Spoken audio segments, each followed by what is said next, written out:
Yan po mga kapatid, magandang umaga po sa inyo lahat at narito naman po ako upang magbabalik at may panibagong mensahe na ibabahagi sa inyo. Ayan, at gagamitin natin itong oracle card. Yan. Sa susunod ay magpapasulat ako sa aking partner ng Love Oracle. Yan. Ganito rin naman yung mga mensahe ng mga kanilang minamahal. Yan, yung mga ganyan mga kapatid, isusulat sa ganito para hindi rin naman spiritual palagi ang ating i-reading at haluan din natin ng love reading. Yan. At meron na naman pong mga kapatid, meron na naman pong isang OFW na nag-donate na naman ng pambili ng ng tinatawag na card, yan ng mga baraha, para kahit papaano po ay meron pong baraha ako na may mga kapatid na gagamitin, mga panibagong baraha na gagamitin. Ayan. At ako po ay nagpapasalamat sa isang nag-sponsor sa akin na isang mabait at matulungin na isang kababayan nating OFW na bumili ng nagpadala siya ng pang-payment na pambilin upang bayad sa sa mga baraha, yan na pang tarot card. Yan. Ang mga inabil ko doon mga kapatid ay sa mga love reading naman po. Yan.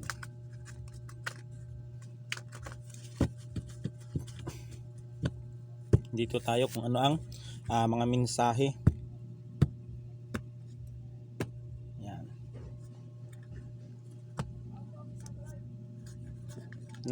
Kasi ako kanina mga kapatid, tarot ako kanina, kaso may dumating dito at tinigil ko. Pasyente kasi kanina, kaya pinutol ko na lang at i-delete ko na lang yan at nagpanibago ako ng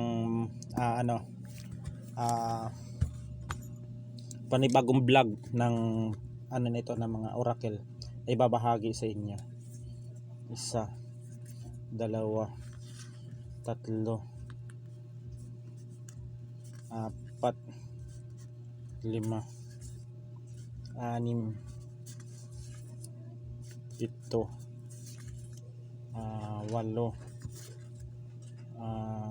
10.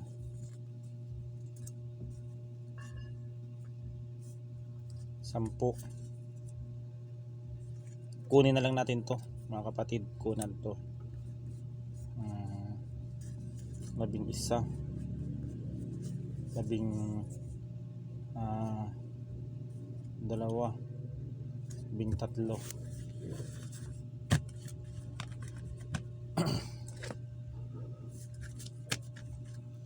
Yan mga kapatid, isinama ko na dito yung damit na ito. Yan. At mamaya natin irarumble natin, rumble. Yan, at bubunot na lang tayo dito. Yan. Unang-una dito mga kapatid ay ang third eye. Ayan, sa mga makaka-resonate o makakabasa nitong makakapanood nitong aking reading, meron dito na nag-active na ang kanilang third eye o mga kapatid, unti-unti na nag-o-open ang kanilang mga third eye. Yan, nakakaramdam sila ng pananakit ng kanilang ulo, pananakit ng kanilang sentido. Yan, meron diyan, may nakikita akong sumasakit ang kanilang dito sa pagitan ng magkabilang kilay na parang may yung parang tinutusok. Yan po ang sinyalis na magbubukas ng inyong third eye mga kapatid.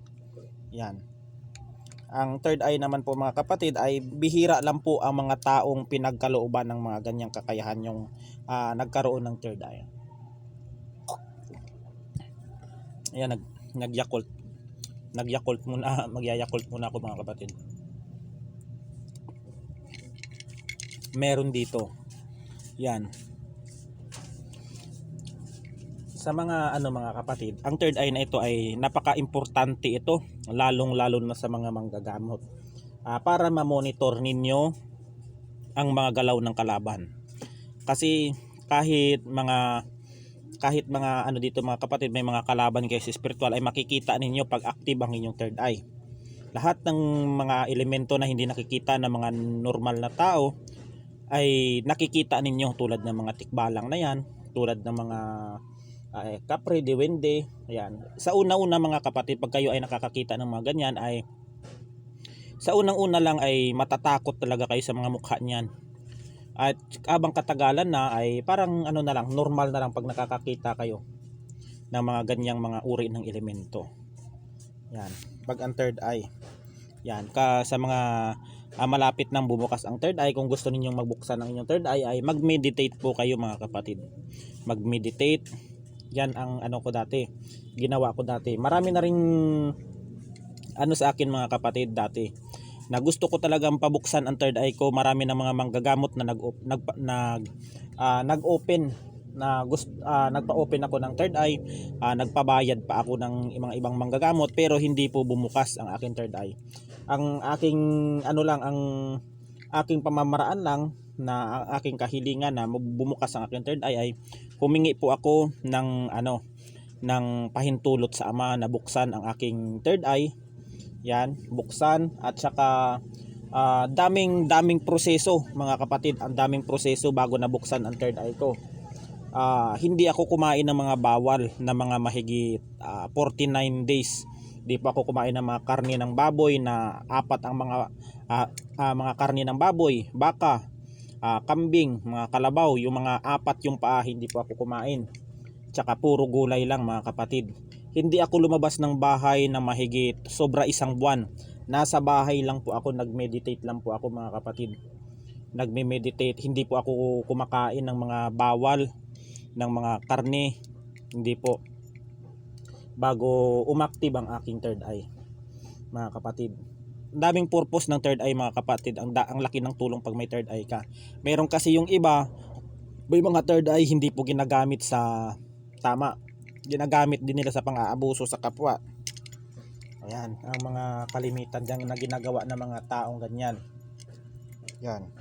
At saka sasabi sa mga pag ikaw ay may third eye at sinasabi mo yan sa mga tulad ng mga normal na tao, ay minsan pag hindi sila naniniwala niyan mga kapatid, kayo po ay tatawanan niyan, sasabing baliw, sira ang ulo, may sapak, o nahihibang. Yan ang mga sasabihin sa inyo ng mga mga kapatid, mga taong normal. Meron diyan na mga kapatid, nung nag-inuman kami dati sa isang yung barkada ko, na sinabihan ko na wag po muna siyang lalabas ng bahay hangga't hindi pa tapos ang birthday niya. Tapos binalaan ko siya mga kapatid, kasi yung ang sabi ng aking yung mga kaibigan ko na hindi nakikita, yan, ang sabi nila na wag daw palalabasin pagtatapusin mo na yung birthday bago palabasin yung aking kainuman na yon. Ay hindi siya naniwala sa akin mga kapatid, tinawanan ako. Noong mga nakaraang linggo bago mag birthday ay siya mga kapatid, nagmotor pa siya ng lasing. Ayun, hindi pa ng birthday, ay nadisgrasya po yung tao na yon, na binalaan ko na wag mo nang lumabas ng bahay hangga't hindi pa tapos yung birthday. Ayun. Maraming purpose ang third eye mga kapatid. Kung gagamitin sa tama ang yung third eye, ay pagpapalain ka rin. Bihira lang po ang mga taong pinagkalooban ng ganyan. Maraming tao na naghahangad na gusto mabuksan ng third eye, pero pag nabuksan ng inyong third eye, ay malaking responsibilidad po yan mga kapatid. Malaking responsibilidad. Kahit aswang ay makikita mo, kahit sa puno yung mga nakatira niyan, wala kang depensa sa katawan, ay gagambalain ka ng mga yan, kasi nakikita mo sila. Ayan. Yang diyan, maraming bukas ang diyan, na nagkukunwaring bukas daw ang third eye. Yan, nagkukunwaring bukas daw ang third eye, malakas daw ang third eye, pero sa totoo hindi naman. Maraming nagpapanggap mga kapatid na bukas ang third eye, pero sa totoo ay hindi. Alam yan ng mga legit at tunay na may mga third eye, kung yan ba ay bukas o malakas ang ano niyan, kasi nararamdaman din niya na may mga third eye na ano eh. Yung kausap niya ano eh, malakas ang third eye niyan. Yan. Tarot reader. Balang araw dito, yung mga manonood dito ay sa akin ay magiging isa sa mga tarot reader din na katulad ko, na isa ring dati na ako dati mga kapatid, hindi ko rin alam kung paano mag tarot card reader. Nung natuto na ko, yung mga spirit guide ko, ayan sila ang bumubulong sa akin kung ano yung mga mensahe na ano na ibababa ay aking sasabihin. Yan. Isa dito o sa mga manonood dito ay magiging tarot card reader din tulad ko mga kapatid, at gamitin niyo sa tama ang inyong ano. Huwag ninyong gamitin sa mali, sa masama. Huwag ninyong gamitin sa pang-aabuso sa kapwa. Yan lang ang masasabi ko. Maganda po ang pagiging tarot card reader mga kapatid. Yan. Ang pangatlong baraha ay liwanag. Dito sa iyo mga kapatid ay napakaliwanag na ng third eye mo dito. Yung crown chakra mo ay maliwanag na. Maliwanag na rin yung mga sa larangan ng espiritual na meron ka, o sa mga nagtatahak dito sa mga na mga manggagamot ay merong liwanag na nakapalibot sa kanyang katawan o nakapulupot. Yan. Ang liwanag na ito ay hindi kayang titigan ng anumang uri ng nilalang sa inyo. Ayan ang ano ko sa inyo, patuloy kayo na sa mga nagtatahak ng lihim na karunungan o sa pumapasok sa panggagamot ay pagpatuloy ninyo ang inyong pagdidibusyon para lumakas kayo mga kapatid. Magdibusyon kayo araw-araw bago matulog at pagkagising. Ayan lang po. Napakaliwanag po ng aura ninyo dito.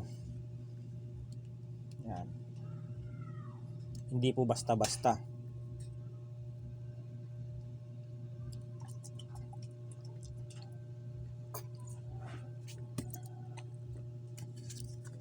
Kulam. Dito sa mga nagtatahak ng lihim na karunungan ay o isang ganap ng manggagamot ay meron dito na isang na mga mangkukulam na sumusubok sa inyo. Sinusubukan ng inyong kakayahan, sinusubukan ng inyong antas sa espiritual kung saan ba talaga kaya ba ninyo silang labanan o lupigin. May mga mangkukulam na sumusubok sa kakayahan ninyo dito. Tulad ko, mayroong mga sumusubok sa akin, tulad ng iba na mga makakapanood nito, lalong-lalo na yung mga manggagamot at yung mga nabibiktima ng mga kulam. Meron ditong kulam na patuloy pa rin sa paggagawa ng masama. Yan.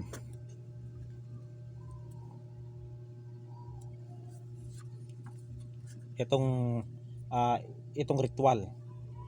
Ang ritual na ito mga kapatid ay isa ito sa mga binabato sa inyo. Maaring ang ritual ng marami kasing ritual mga kapatid. Kasi ang nakikita ko dito, masama ang ritual ang ano sa iyo. Ang mga ritual na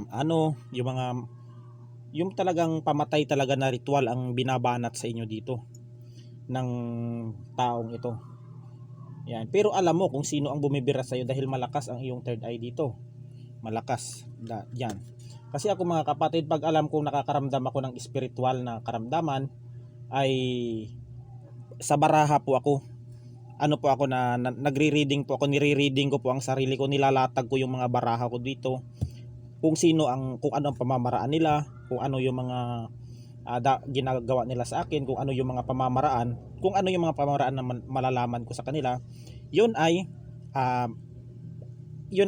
kinukontra ko yan para hindi matuloy. Kinukontra ko yan. Sa ngayon mga kapatid ay nakakaramdam ako ng tusok sa tagiliran. Yan mga kapatid, kasi hindi kasi basta-basta.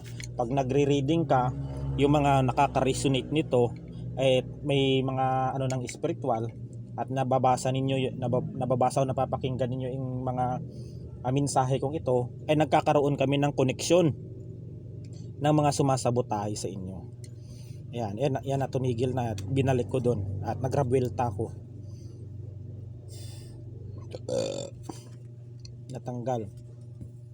Natanggal yung tusok-tusok sa tagiliran ko. Scorpio. Ang Scorpio ito ay isa din itong inggit na inggit sa inyo. Maaring may inggit, galit o may sama ng loob itong Scorpio. Water sign sa inyo mga kapatid.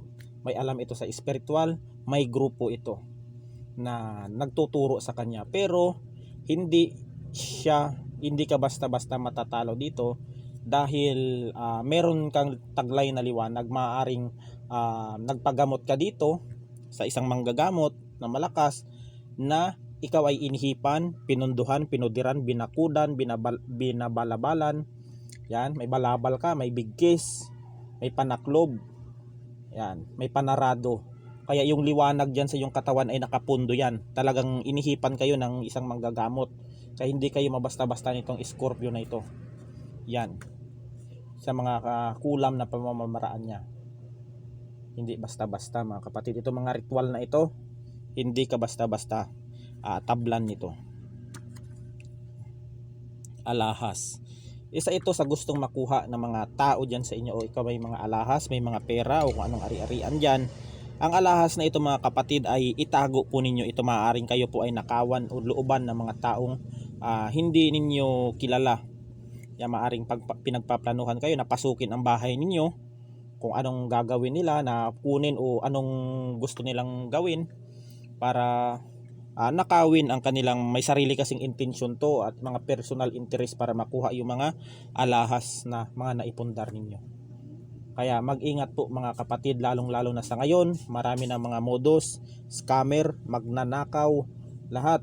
Marami na ngayon naglipana na mga scammer sa social media na ginagaya ang mga legit na mga manggagamot, legit na mga sikat na mga manggagamot, mga kumbatiro, mga antingero para lang makapanloko at sirain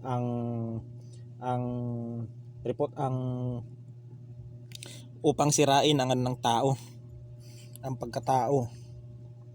Yan.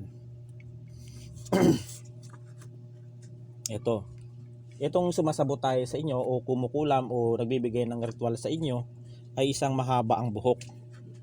Mahaba ang buhok ang kumukulam sa inyo o nagbibigay ng ritual. Yan. At itong alahas na ito ay pag-ingatan ninyo kung may mga naipundar kayong mga gamit, yung mga ganyan, dahil maaring nakawin. Etong lason, ay mag-ingat po kayo sa mga lason, lalong-lalo na ngayon at usong-uso. Yan. Kagahapon po ay may ginamot po akong taong nalason mga kapatid, na dumayo pa talaga dito. Ang daming manggagamot na gumamot sa kanya sa lason, pero wala pong nakapagtanggal ng kanyang lason sa kanyang katawan, kasi yung lason mga kapatid sa bituka niya ay nakadikit na masyado. Hindi na basta-basta mabaklas ng anumang uri ng gamot. Ayan, ayun, kagabi ay talagang ginamot ko siya at nilagyan ko ang aking mga inurasyonan ko at nilagyan ko ng langis, na sekreto kong langis, para maisuka lahat ng aking pasyente na iyon.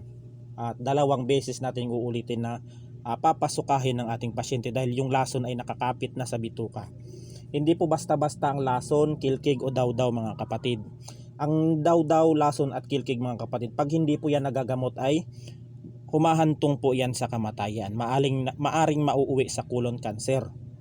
Yan, kasi yung mga lason na yan, maraming pamamaraan yung mga manlalason na yan.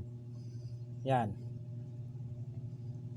Ay ako ay gumagamot ng mga ganyang uri ng mga lason. Ang sabi daw nila, pag ang tao daw na gumagamot daw ng lason ay nanlalason daw din ng tao. Kalukuhan yon mga kapatid.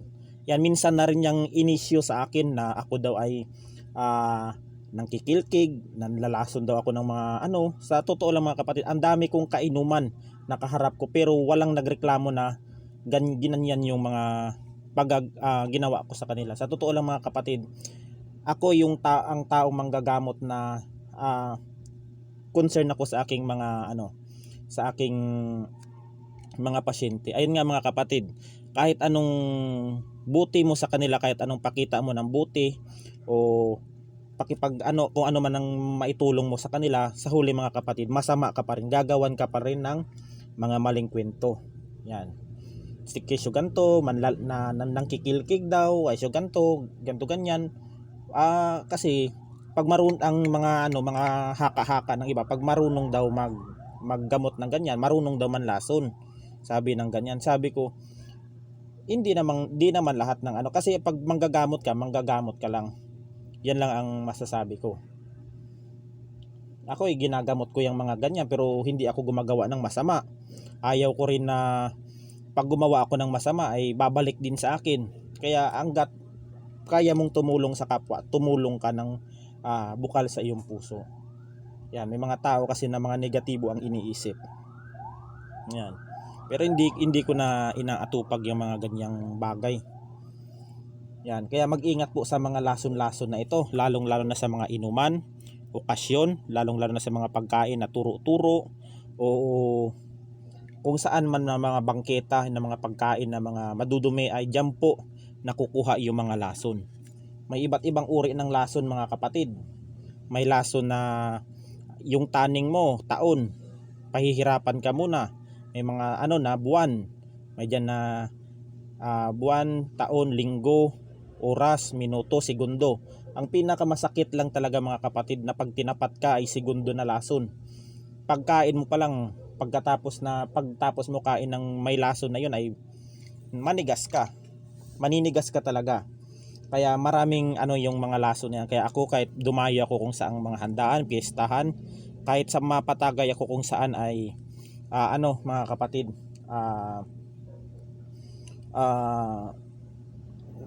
nagsisiparate ako ng baso ko para walang kasi hindi natin alam kung taga saan yung mga nakakasalamuhan natin o nakakainuman natin, at meron palang alam sa panlalason. Kaya ako mga kapatid ay nag-iiba talaga ako ng mga baso. Yan. Mahirap mga kapatid pag ikaw ay nalason. Pag hindi nagamot yan ay hahantong yan sa kamatayan. May iba mamamayat, minsan mabubutas ang bituka. Ayun yung mga sa lason, kaya pag-ingatan ninyo yan. Yan. Ako mga kapatid, ang sasabihin ko sa inyo, yan sa mga diyan sa mga nagchichismis o naghahaka-haka na ako daw ay nanlalason. Ang sasabihin ko sa inyo, hindi po ako marunong manlason. Hindi po. Yan, hindi po ako marunong manlason. Ang sabi naman ng mga matatanda, yan na nagsabi-sabi sa akin, na pag ang tao daw ay manlalason ay mahaba daw ang kuko niyan. Mga kapatid, mahaba daw ang kuko ng manlalason na iyan. Tapos diyan niya ipapadaan yung lason sa kanyang kuko. Tapos pag tumaga yan mga kapatid ay hindi yan paganito mga kapatid, hindi yan paganito. Paganito yan kasi pag pinitik yan, malalaglag yung lason doon. Tapos pag ininom ng mga taong hindi ay malalason yun. Kaya dapat pag sa inuman ka, yung baso dapat ay bantayan mo yung galaw ng taong tumatagay sa iyo. At tignan mo yung kuko niya. Pag mahaba yung kuko niya, wag ka na magtagay. Mag-iba ka ng baso. Yan lang ang ko sa inyo, dahil concern ako sa inyo na ayaw ko na maranasan ninyo ang naranasan ng mga ibang pasyente ko dito na dumadayo pa para magpagamot ng lason na hindi makalas-kalas ng ibang manggagamot. Ayan, kasi pag hindi yan mga kapatid, pag hindi naaagapan yan, didikit sa bituka mo yan, mabubutas ang bituka mo, mamamatay ka. Mamamatay yung taong nalason. Yan, hindi po basta-basta. Yan yung mga tao kasi nagsasalita lang, hindi nila alam kung ano yung mga pinagsasalita nila. Yan. Naway hindi sana sila makatulog at sa kanila makonsensya sana sila sa pinagagawa nila sa aking chismis na iyan. Sapagkat darating ang araw, babalik din sa inyo yung ginawa ninyo sa akin. Yung mga sinasabi ninyong yung mga manlalason na yan, baka mga ilang araw kayo ay malason ng mga mabiktima ng niyan, at baka sa akin kayo magpunta ay di ko kayo gagamutin. Sabi ko sa inyo, diyan lang ang masasabi ko sa inyo. Pag kayo ay nalason at kayo lumapit sa akin, yung mga nagchichismis diyan, pasensyahan tayo, bye-bye. Yan lang pag ako kasi magalit mga kapatid ay talagang paninindigan ko yan. May isang salita ako. Hindi ako tao. Masakit lang kasi isipin na sinisira ang pagkatao mo dahil sa chismis na yan na hindi totoo. Yan lang ang kinakasama ng loob ko. Pag kayo lang ang sinasabi ko, yung mga nagchichismis sa akin dyan na ganyan na mga manlalason daw, nanlalason daw, pag kayo nilason ng ano ninyo, pag kayo ay nalason at ano nangyari sa inyo at kayo lalapit sa akin, di ko kayo gagamutin, tandaan ninyo yan. Alam yan ng mga tihol ko, alam yan ng mga tihol ko kung sino yung mga nagkakalat ng mga chismis na ganyan. Tandaan ninyo, darating ang araw ay makakahanap din kayo ng katapat, tandaan ninyo. Di natin alam yung mga ano ninyo dyan, yung mga kainuman ay nilason na pala kayo tapos wala kayong mapagagamutan tapos lalapit kayo sa akin, di ko kayo gagamutin, tandaan ninyo yan. Manigas kayo, tandaan ninyo. Pag ako kasi magalit, kaysa may isang salita ako. Ayan lang. Mas gusto ko pang gamutin ang mga ibang tao kaysa sa mga taong naninira sa akin. Yan lang ang sinasabi ko. Kaya ayaw kong manggamot ng mga taga-lugar namin kasi iba ang ugali, iba. Mas gusto ko pang manggamot ng mga dayo kahit saan na naniniwala sa akin. Hindi yung ginamot mo na nga, masama ka pa sa huli.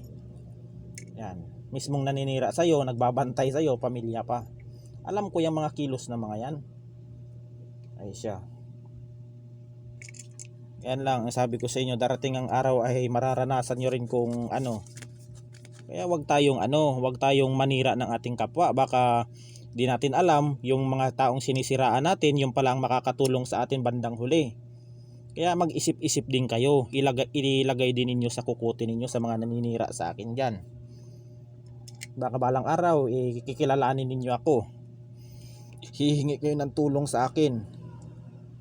Pero yung mga taong bumabati ko sa akin at naninira ay maghanap sila ng manggagamot nila na makakapagpagaling sa kanila.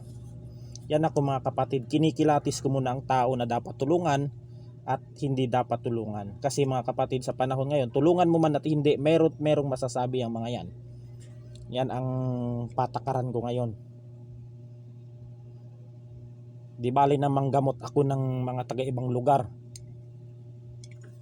na mga dayo kasi naniniwala sila.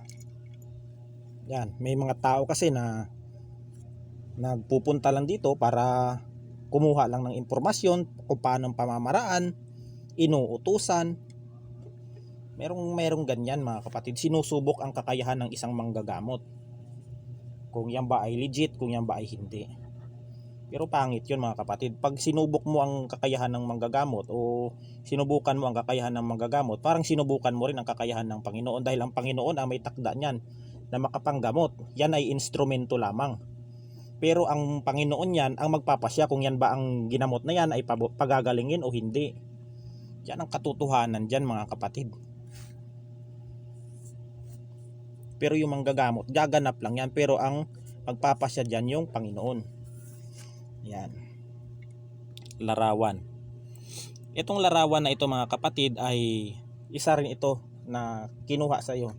Aring picture ito sa social media, Facebook, Twitter, TikTok, Instagram. Dito kinuha yung larawan mo dito. At maaaring ikaw dito ay ginawa ng kulam o ritual ng mahaba ang buhok na ito. Kasi yan ang mahabang buhok na babae niyan ay malakas yan. Malakas ito sa larangan ng espiritual. Ito ay mga bruha ito. Bruha, mga mangkukulam.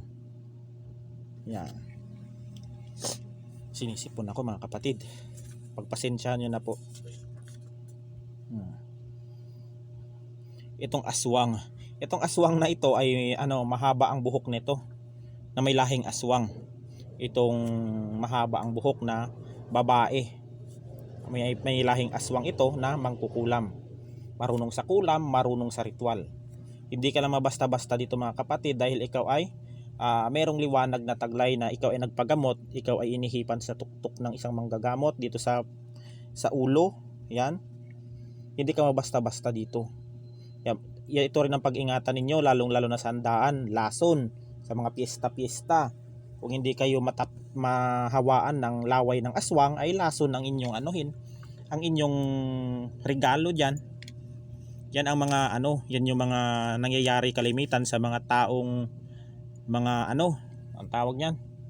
Yan yung mga kalimitan niya mga taong masiba sa inom, masiba sa pagkain, mga duho, mga ano mga kapatid, mga takot maubusan ng mga alak, pagkain, inumin. Ito yung mga ano sa kanila. Ito yung mga premium nila pag hindi nila tinigil yung kanilang ano. Yan. Mayroon pang ano dito, kabit. Maaaring may kabit dito na ipinakulam at nilagyan ng ritual. Yung mga dating magkasintahan, yan, na nagkaroon ng kabit na pinakulam ito at nagkaroon ng ritual yung tao na pinakulam nila. Yan, maaring dito mayroong mga kabit dito o mga third party na pinakulam ng kanilang mga legal na asawa. Ipinakulam talaga. Yan.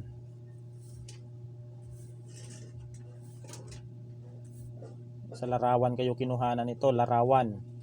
Itong aswang na ito na mahaba ang buhok. Alam niyo mga kapatid, kung kayo ay marunong kumilatis ng aswang, ay tuturuan ko kayo kung ano ang tips niyan. Yan mga kapatid, tuturuan ko kayo. Tapusin lang natin dito. Yan. Ito kasi yung kalimitan na ano man mga kapatid ng ating mga kababayan na gustong matuto kung paano daw kumilatis ng aswang. Ito ituturo ko ito sa inyo mga kapatid. Kung paano kilatisin ang taong aswang. Ikaw kasi dito mga kapatid ay may divine ka na mga nag-guide sa iyo kaya hindi ka mabasta-basta. Hindi ka matablan ng kulam kasi yung kaya yung naghealing sa inyo o tumulong sa inyo na kayo ay gamutin ay merong divine o na mga na gumagabay sa kanya na kayo ay ginamot. Yan, tinulungan kayo nito, may taong tumulong sa inyo na mayroong divine na kapangyarihan na puro liwanag ang kanyang mga kaaralan sa spiritual. Dito rin sa damit, mag-ingat din kayo dito sa mga damit-damit na ito. Dito rin kalimitan nabibiktima ang mga tao sa larangan ng spiritual. Tulad ng damit, short, brief, chinilas, tulad ng mga gamit ng taong bibiktimahin. Pag kayo ay meron yan at kinuhanan kayo, ay magkakaroon kayo ng koneksyon yan ng taong gumagambala sa inyo tulad ng kulam na ito. Kalimitan kasi mga kapatid ay sa gamit kasi binibiktima ang tao. Madaling tablan. At madaling tablan ang tao mga kapatid ng kulam kung kulang ang paniniwala sa ating Panginoon. Hindi natatablan ang taong malakas ang pananampalataya sa Panginoon at malakas ang pananampalataya at pananalig sa ating Panginoon. Ayan. Ayan mga kapatid. Ito na mga kapatid at ituturo ko kung ano ang tips para malaman kung aswang ang isang tao. Ito mga kapatid, ayon sa aking experience na nakikita sa isang tao kung yan ba ay aswang. Unang-una po mga kapatid, pag nilapitan mo ang tao na yan, pag inamoy mo ang amoy niyan, yung pawis niyan, ay ang amoy ng taong aswang ay talagang malangsa yan. Malangsa ang kanilang bahay, malangsa ang mga kutsara niyan, malangsa ang baso, malangsa ang mga tinidor o kung anumang mga gamit sa bahay, damit niyan, kahit anong laba mo ay napakalangsa. Yan po ay sinyalis na aswang ang tao. Ang tao po naman mga kapatid ay nakadepende po. May mga tao din kasing introvert. Ang tinatawag na introvert ay hindi po talaga nakikihalubilo sa tao. Nadidrain po talaga. Pero ang kalimitan po ang mga aswang po ay mahina po talaga sa umaga ang aswang. Mahina po, hindi po naglalabas yan. At ang aswang po ay malakas sa gabi. Sa gabi po lumalabas ang mga aswang. At saka yung mga aswang po ay hindi po nakakatagal sa isang manggagamot. Hindi po nakakatagal sa isang manggagamot yan mga kapatid. Ayan. At saka yung aswang takot sa badyawan, yung mga mapait na ugat na yan, takot yan. Sa buntot pagi, yan. Yan takot ang mga aswang dyan sa mga ganyang mga gamit. Yan sa mga bagakay, takot yung mga aswang dyan. Yan ang mga panlaban. Kaya yung mga mga sanggol dyan na may mga sanggol na mga anak, ay magkumuha po kayo ng bagakay sa gubat at saka ilagay po ninyo sa bintana, sa bubong, sa sirong o saan mang parte na may mga butas na pagdaanan ng aswang para matakot po sila, baka masugatan. Takot po ang aswang dyan mga kapatid. Pag ang aswang po ay nasugatan ng bagakay ay hindi po basta-basta gumagaling o naghihilom. Yan mga kapatid. Takot din ang aswang sa takot din ang aswang sa tinatawag na mga bawang, kalamansi. Kasi pag ikaw mga kapatid ay may kalamansi kang hawak o bawang, yung laway niyan mga kapatid ay talagang talagang dudura at dudura yan. Sign yan po na yan ang kaharap mo ay aswang yan. Yan sa totoo lang mga kapatid, marami akong nakakaharap na dura ng dura talaga. Hindi talaga nila kaya yung hindi talaga kaya nila yung presensya ko. Pag tinignan talaga nila ako ay talagang dudura talaga sila. Doon mo malalaman mga kapatid na ang taong iyan ay may karga o nahawaan ng pagka-aswang. Yan, yung mahilig dura ng dura, dura ng dura, maliban na lang pag may sakit ang tao. Yan, napakadami po. Marami ring pangontra dyan sa mga ganyang na mga aswang na yan. Yan mga kapatid, at hanggang dito na lang, at God bless us all. Yung mga iba na mga pamamaraan para na malabanan yung ng aswang ay sa susunod ko na po itatopic yan mga kapatid, sapagkat malapit na magpo 40 minutes yung natin, yung vlog natin ngayon. At hanggang dito na lang mga kapatid, at God bless us all. Ayan, ang masasabi ko lang dito, itong mga sa iyo ay patuloy pa rin ito sa umaatake sa inyo, pero hindi na kayo basta-basta tinatablan dito. Dahil kayo dito ay may ibang nakikita ko dito na nagpagamot, nagpabaklas, nagpahiling.